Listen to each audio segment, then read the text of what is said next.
Alright, I want to talk about something that everybody does, and it just messes them up totally, and whatever it is, it's terrible. This is what we do. I mean, every single IB student does this. It's terrible. And I'll tell you what it is. It's asking your friends how much they've studied.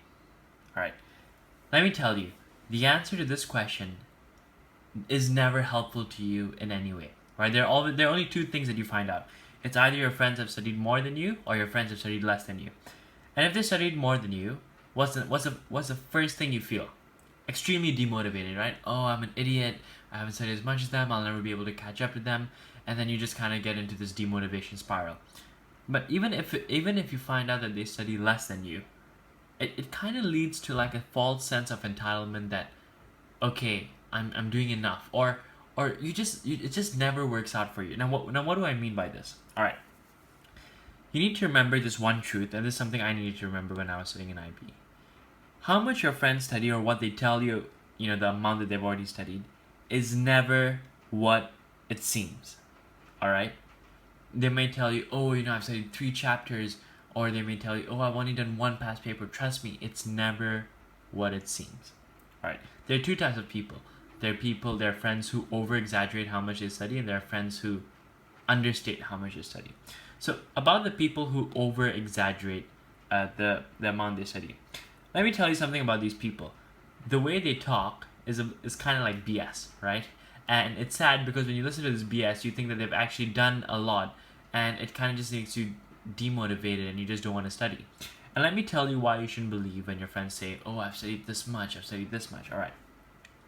First thing is that they may cover lots of content, but they may not necessarily understand that content. All right, let's say a person studies for like 3 chapters, right? And let's say it takes a whole day to study 3 chapters for you, but they've like studied 3 chapters in a day. So they've gone through the material of 3 chapters. They've turned maybe 50 pages in their textbook. But let me tell you something. Just because they've covered content does not necessarily mean that they've actually learned that content. So basically, it's very easy to cover content, it's very easy to read through your textbook, it's very easy to do past papers, but if you're not actually learning in the process, if you're not stopping to think, to kind of make sense of what you're learning, it's not going to help. I mean, how many times have you read something, and how many times have you read something in your textbook, and after 10 minutes just forgot what it completely was about? That's because you haven't really understood it. You haven't really internalized what you're learning. And so a lot of people, they cover a lot of content, but then you'll find that they're struggling to do past paper questions of the content that they just studied. Why? Because they're focused on covering content, not on exactly learning that content. When you want to learn something, you go a bit slower, but you make sure you actually cover your material. So just remember, a lot of times people may say I've studied 5 chapters. Sure, they may have studied 5 chapters, but that does not necessarily mean that I've actually learned 100% or even 80-60% of that chapter. And you'll find that people who rush through material are the same people who forget that material just as fast. And also, sometimes people will say, oh, I've done 5, 6, 7 past papers, and I'm still so bad. I've only done 5, 6 papers. Oh, I should be done by 10 by now. And you're just sitting there like an idiot with your one past paper that you're struggling to do. Let me tell you a story about one of my friends. My friend and me, we were roughly the same, intellectual level in math, and I remember we were both struggling so much in math. And then at one point, I give her a call, and she tells me, "Oh, I've done 12 past papers." I'm like, "What? You've done 12 past papers? I've only done one, and I can't even do it." Yeah, and I got a 98 in each past paper. What? You got a 98 in each past paper? That's insane. You're gonna 100% do it well. You're gonna 100% ace your test. And the following time, in the exam time, she gets way, way, way less than me. This is not IB, by the way. This was IGCSE. But, you use past papers in IGCSE as well. Regardless, the point is that she did so many past papers, and according to her, she got 98, 99 in each of them. So basically, she didn't make any mistake. But why did she get less than me? When I did half the amount of past papers she did, and I maybe, got 80, 70%. Well, it's simple. Not everybody grades themselves the same way, and not everybody does past papers the same way. some people, and I'll tell you, I've seen this, they will literally do past papers, and when they can't do a question, they look at the mark scheme for just a few seconds. Oh, I would have gotten that, and then they just kind of, then they do their answer, which is pretty stupid. Or sometimes people will do past papers with their friends, and then they'll get the answer from their friends. The point I'm trying to make is that not everybody does past papers in the way where they sit down, by themselves, totally no cheating, and just doing past papers as if they were an actual exam. Not everybody does that. So sometimes when they don't do that and they tell you, oh, because they grade themselves wrongly then, and they tell you, oh, I've scored 80-90%, and you're like, dude, every time I try to do this past paper I only get 60%. Just remember, they may be overgrading themselves. They may not be necessarily following the exact grading scheme of the mark scheme. They may not necessarily be answering the questions the right way. They may be grading themselves very leniently. And I'm sure you'll find this as well in your class. There are people who, according to them, have studied so much, have done so many past papers, but they're still just doing terrible at their exams. So trust me, even if it is true, right? Even if a person has studied more than you, it always leads to just you feeling bad. It never is productive. Like, every time I've asked a person, how much have you done? And they're like, oh, even if they've done just a little bit more than me, I always feel like everything I've studied has gone to waste, and I just don't feel like studying again. The point is, whether they've actually exaggerated what they've studied, whether it's true how much they've studied, both ways it just leads to demotivation, which is terrible, right? So yeah, don't believe these people, and even if it is true, it's just gonna lead to terribleness for you.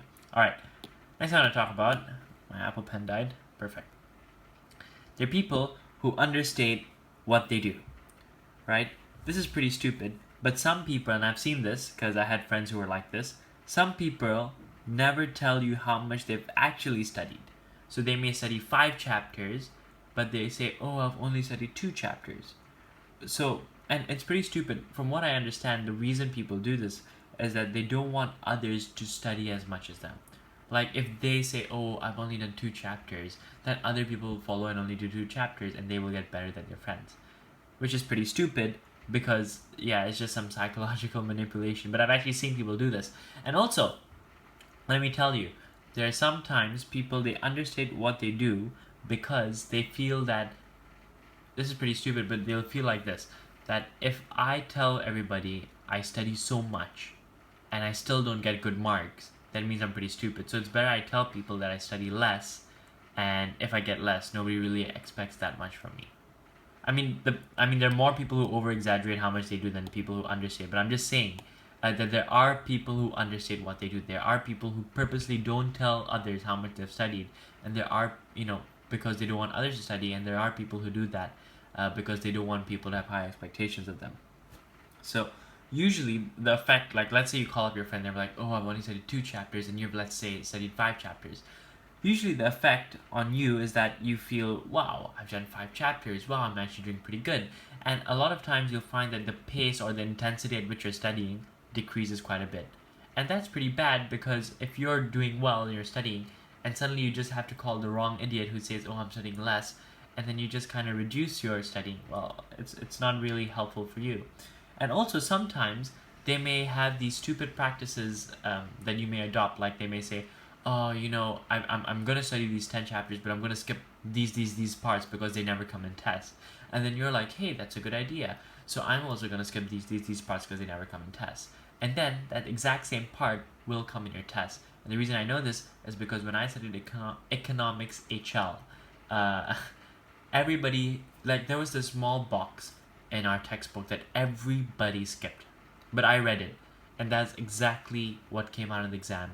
And it helped me. It was about automatic stabilizers in 2016. If I got that question wrong, I wouldn't have gotten my 7 in economics HL. Yeah, so the point is, when people understand what they do, it makes you do stupid things. It either makes you reduce your pace at which you're studying, or it makes you adopt their stupid behavior. Or, the point is, either way, you're talking to people. Let's say you call up your friend. They exaggerate how much they study, or they understate how much they study, or even they tell the truth. If it's more or less than you, it's just never going to be good for you. It's just never. It always leads to demotivation. It always leads to you reducing your pace. Sure, there are some times where it's maybe good where, like, for example, they may alert you to things that you've missed, like, oh, I didn't know you have to study this chapter. Like, there are some benefits, but I feel that the not benefits, the disadvantages outweigh the advantages. So this is my sincere recommendation, by the way. Stop asking your friends how much they've done. I think this is a bit impossible because, you know, in exam time you do want to call up your friends, right? You do want to talk to them. You just want to talk to them about how much you're breaking down and stuff like that. But anyway, if you can't stop asking, at least stop caring. Because just remember the truth number one, all right, that this video is based on: what they tell you they study, it's never what it seems. And it's the same way when you tell your friends what you study. You grade yourself differently, you answer questions differently, you claim that you've accomplished something and different standards than your friends. So really, it is never what it seems. So stop asking, and if your friends do tell you how much, just stop caring. Because remember, it's never what it seems. You have anything else? No. Alright. Thank you so much for watching this video. This is iblikecole. I got a 40 in IB exams, I got a 40 in IB, and I'm trying to share tips to help others. Do not ask your friends how much they've studied. It will lead to you doing stupid things. Thanks.